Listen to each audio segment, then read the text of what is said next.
The drawbacks of this initial but quite promising piece of data is that they've engineered a virus in the lab. They've engineered a version of the coronavirus to contain a single mutation in the spike gene, which mimics one of the mutations in the UK variant. So essentially, it doesn't carry all the changes that have occurred in the UK variant, and it certainly doesn't carry all the changes that have occurred in the South African variant.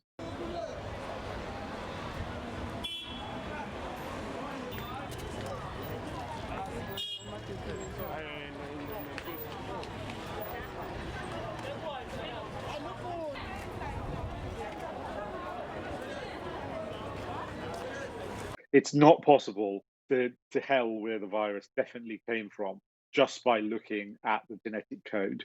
You can make some reasoned guesses, and it might have arisen first in the United Kingdom, but there's no guarantee of that. We do have a very good system here that allows us to check the genetic code, but we can't tell for sure where it will have come from.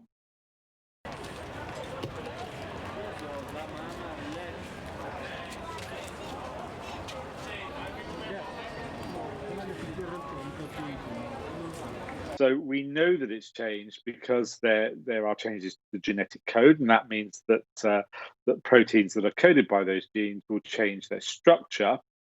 And we believe that it is more infectious because it sticks to our cells better. We know that, and we're also getting evidence that people who have this new variant produce much more virus when they're infected by it. Their viral load is much higher. So presumably they cough more into the outside world. But it could be a combination of things, and there may be other factors involved as well.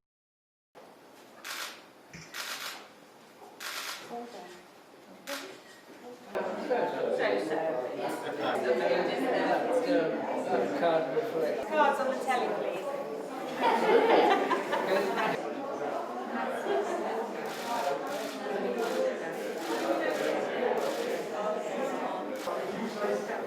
So whilst it's promising, and we all are quite confident actually, that the small change that has occurred in the UK variant that makes it more infectious, we still think that that will be able to be blocked by the vaccine. So the protective immune response generated by vaccine should block that. But this paper is it's a stepping stone, if you like, on the way to proving that. What we need to do now is study the immune response in individuals who are infected with these variants to absolutely confirm that the antibody responses are similar and that the current vaccines, both the Pfizer BioNTech and the AstraZeneca Oxford vaccines, will be effective, at least against the UK variant.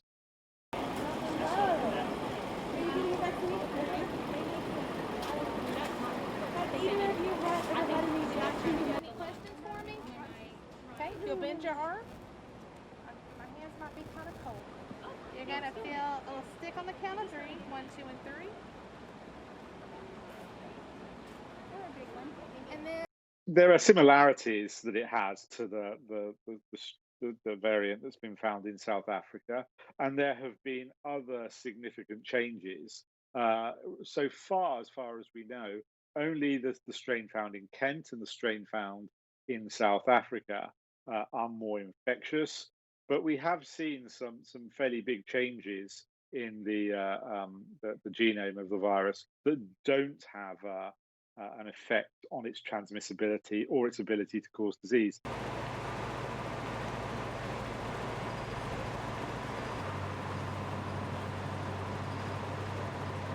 The mutations that we're looking at the moment, certainly in the case of the Kent strain, they don't appear to be substantial enough in terms of affecting the structure and the biochemistry of the spike protein to alter sufficiently the way that antibodies would bind to it. There is some suggestion that there may be a problem with the South African variant, but we don't know that for sure yet.